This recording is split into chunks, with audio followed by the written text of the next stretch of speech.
Sayan tuition সেন্টারের পক্ষ থেকে সমস্ত ছাত্রছাত্রীদের অভিনন্দন জ্ঞাপন করছি। আমাদের নতুন সেমিস্টারের অলরেডি ক্লাস শুরু হয়ে গেছে। যারা অনলাইনে এবং অফলাইনে ক্লাস করতে ইচ্ছুক তারা অতি সত্বর আমাদের সেন্টারে যোগাযোগ করে তোমরা অ্যাডমিশন হতে পারো। আজকে আমি যে টপিকটি নিয়ে তোমাদের সামনে প্রেজেন্টেশন করব তা হলো ফোর্থ সেমিস্টারের মেজর বাংলা যাদের রয়েছে তাদের মেজর 6 যে কোর্সটি রয়েছে, মেজর 6 কোর্সের চোখের বালি উপন্যাসের নামকরণের সার্থকতা নিয়ে অত্যন্ত গুরুত্বপূর্ণ প্রশ্ন।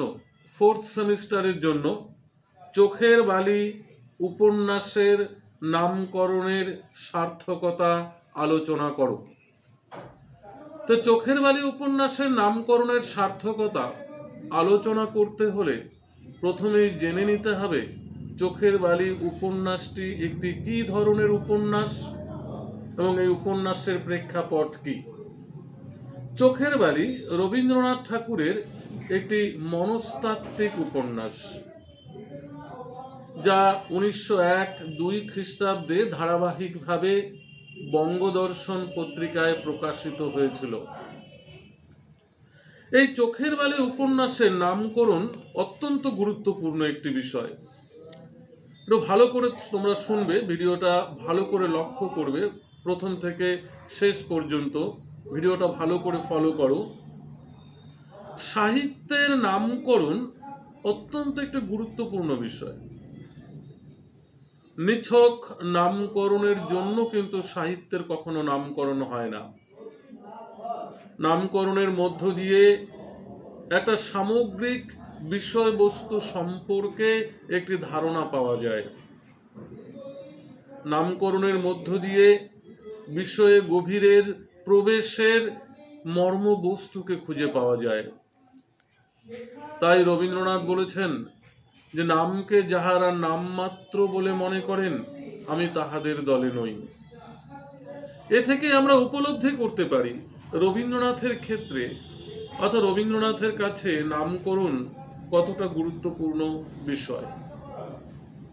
তবে নামকরণ নানা দিক থেকে হতে পারে, কখনো চরিত্র কেন্দ্রিক, কখনো বিষয়বস্তু কেন্দ্রিক, কখনো ঘটনা কেন্দ্রিক, আবার কখনো বা ব্যঞ্জনা ধর্মীয় হয়ে থাকে।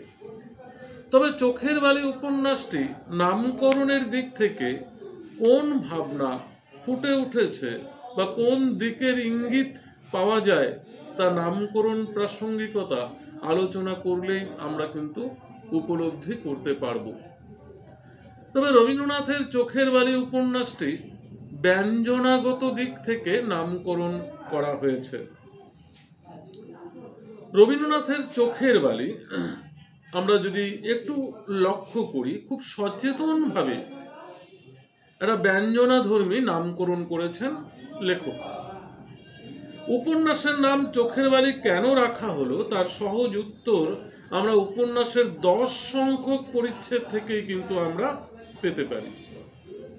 আমরা জানি চোখের বালি উপন্যাসের যে 4টি প্রধান চরিত্র, আশালতা, বিনোদিনী, মহেন্দ্র এবং বিহারী, এই 4টি চরিত্রের মধ্যে প্রধান যে 2 নারী চরিত্র রয়েছে বিনোদিনী এবং আশালতা, বিনোদিনী চোখের বালি হয়ে উঠেছিল আশালতা। অর্থাৎ আমরা দেখেছি যে আশা বিনোদিনীর সঙ্গে একটি সখী সম্বন্ধ পাতানোর কথা বলেছিল। তাই আশা বিনোদিনীকে গঙ্গাজল, বকুল ফুল আদর করে এই আদরের নামের প্রাসঙ্গিকতা তুলে ধরেছিলেন, কিন্তু বিনোদিনী সেসব নাম পছন্দই করেনি। তাই বিনোদিনী বলেছিল আদরের নামের আর আদর নাই। তাই শ্রুতিমধুর নামের পরিবর্তে বিনোদিনীর পরামর্শে এই আদরের গালিটি তিনি গ্রহণ করলেন, চোখের বালি। এবার প্রশ্ন হলো এই চোখের বালি কতটা কার কাছে কতটুকু প্রাসঙ্গিক। আমরা যদি দুটো চরিত্রকে পাশাপাশি ধরে আলোচনা করি তাহলে কিন্তু আমরা বুঝতে পারি। প্রথমে আমরা আশালতার কথা বলি। আশালতা অত্যন্ত সরল, জটিলতা বর্জিত একটি স্বাভাবিক চরিত্র। বিবাহের পর আর 5টা সাধারণ মেয়ের মতো সে সংসার জীবন যাপন করে। মহেন্দ্র বা বিনোদিনী কি করছে, কি ভাবছে সেটা বোঝার ক্ষমতা তার নেই। তাই বিনোদিনী হয়ে উঠেছিল আশার একমাত্র সঙ্গী।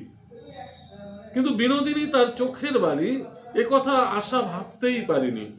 কারণ আশার কাছে বিনোদিনী কখনোই কিন্তু চোখের বালি হয়ে ওঠেনি। কিন্তু আমরা যদি বিনোদিনীর দিক থেকে লক্ষ্য করি, আশার প্রতি ক্ষেত্রে বা আশার প্রতি তার কোনো প্রীতি অপ্রীতি কিছুই ছিল না। কিন্তু বিহারীকে লেখা মহেন্দ্রর চিঠি পড়ে এই বিনোদিনীর সুপ্ত নারী সত্তা কিন্তু জেগে ওঠে। সে অনুভব করতে থাকে যে বিধবা হওয়ার জন্য চিরকাল সে স্বামী প্রেম থেকে বঞ্চিত থাকবে। অথচ মহেন্দ্র সম্মতি দিলে মহেন্দ্রের সঙ্গেই তার কিন্তু বিবাহ হতো।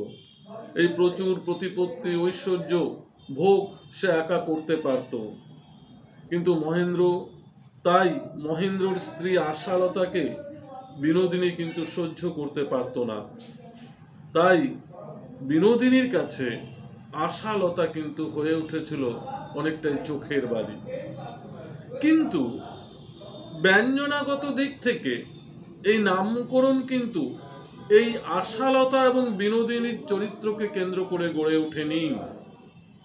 তবে চোখের বালির প্রকৃত সম্পর্ক স্থাপিত হয়েছে মহেন্দ্র এবং বিনোদিনীর সম্পর্ককে নিয়ে। রাজলক্ষ্মী বিনোদিনীকে নিজের বাড়িতে নিয়ে আসেন এবং বিনোদিনীর যে পরিবারের যে আকস্মিক আগমন এবং তার মায়ের প্রতি তার যে ভালোবাসা, অর্থাৎ এই যে বিষয়টি, সেটা কিন্তু বিনোদিনীর আহত নারীত্ব প্রতিহিংসাকামী করে তুলেছে। একটা সময় আমরা দেখেছি যে বিনোদিনী এই মহেন্দ্রের বৃত্তের মধ্যে ঢুকে পড়েছে। অর্থাৎ বিনোদিনী জানতো এটা তার কাছে উচিত নয়, একটি সংসার ভাঙনের পক্ষে এটা ঠিক নয়। তার সত্ত্বেও কিন্তু বিনোদিনীকে আমরা দেখেছি এই মহেন্দ্রর জীবন বৃত্তে প্রবেশ করতে, এবং ধীরে ধীরে মহেন্দ্রও কিন্তু বিনোদিনীর জীবন বৃত্তে প্রবেশ করেছে। জীবন বৃত্তে প্রবেশ করে একে অপরের কাছাকাছি ঘনিষ্ঠ হয়ে উঠেছে। কিন্তু হলেও আমরা একটা সময় দেখেছি যে মহেন্দ্র কিন্তু বিনোদিনীকে সহ্য করতে পারেনি। তাই সে বলেছে, আমার মা কাঁদিতেছেন, আমার স্ত্রী কাঁদিতেছেন, তাহাদের অশ্রু আমাকে দূর হইতে দগ্ধ করিতেছে। তুমি না মরিলে তুমি আমার এবং পৃথিবীর সকলের আশার অতীত না হইলে আমি তাহাদের চোখের জল মোছাইবার অবকাশ পাইব না। অর্থাৎ দেখো, আমরা এই উপন্যাসের মধ্য দিয়ে মহেন্দ্র এবং বিনোদিনীর যে সম্পর্কটা এত কাছের হলেও এবং ভালোবাসার সম্পর্ক হলেও যেন তিক্ততার সম্পর্ক। অর্থাৎ উভয়কে অগাধ ভালোবাসত, একজনকে ছাড়া একজন সে বুঝতেই পারতো না।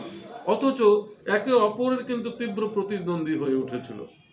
কাছে থাকলে তারা সহ্য করতে পারতো না, আবার দূরে থাকলে তারা যেন একে অপরকে ছাড়া থাকতে পারতো না।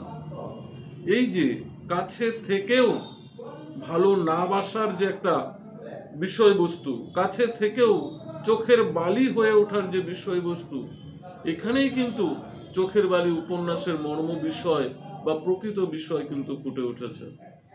আমরা জানি চোখের বালি কথাটির সাধারণ অর্থ হলো চোখে পড়েছে এমন বালি। কিন্তু এখানে চোখের বালি বলতে কাছের সম্পর্ক, যাকে সহ্যও করা যায় না, আবার তাকে দূরে সরিয়েও ফেলা যায় না বা দূরে সরিয়ে দেওয়া যায় না, এমন একটি সম্পর্ককে চোখের বালি বলা হয়। আমরা মহেন্দ্র এবং বিনোদিনীর যে সম্পর্কটা পেয়েছি, অত্যন্ত কাছের সম্পর্ক, একে অপরকে দূরে সরিয়ে দিতে পারে না, আবার কাছেও টেনে নিতে পারে না। এই যে সম্পর্কের জটিলতা, ব্যঞ্জনা, এখান থেকেই কিন্তু উপন্যাসের নামকরণটি ফুটে উঠেছে। তাই আমরা বলতে পারি রবীন্দ্রনাথ এই প্রেক্ষাপটকে সামনে রেখেই, এরকম একটা সম্পর্ককে কেন্দ্রীভূত করেই উপন্যাসের নামকরণ করেছেন চোখের বালি। তাই পরিশেষে আমরা বলতে পারি এই ব্যঞ্জনাগত দিক থেকে রবীন্দ্রনাথের চোখের বালি উপন্যাসটির নামকরণ কিন্তু সার্বিকভাবে সার্থক হয়ে উঠেছে। এই ছিল রবীন্দ্রনাথের চোখের বালি উপন্যাসের নামকরণের সার্থকতা। আমার কাছে অলরেডি নোটটি খুব সুন্দরভাবে তোমাদের প্রেজেন্টেশন করার জন্য দেওয়া আছে। তোমাদের যারা যে প্রয়োজন এই নোটসগুলো এবং পরীক্ষার জন্য অত্যন্ত গুরুত্বপূর্ণ, তারা অতি সত্বর আমাদের সেন্টারে অ্যাডমিশন হও এবং সরাসরি ক্লাস করো, এবং নোটস নিতে চাইলে আমাদের যে কন্ট্যাক্ট নম্বর রয়েছে যোগাযোগ করো। ধন্যবাদ। ভিডিওটি ভালো লাগলে অবশ্যই লাইক ও শেয়ার করো, বন্ধুদের মধ্যে ছড়িয়ে দাও।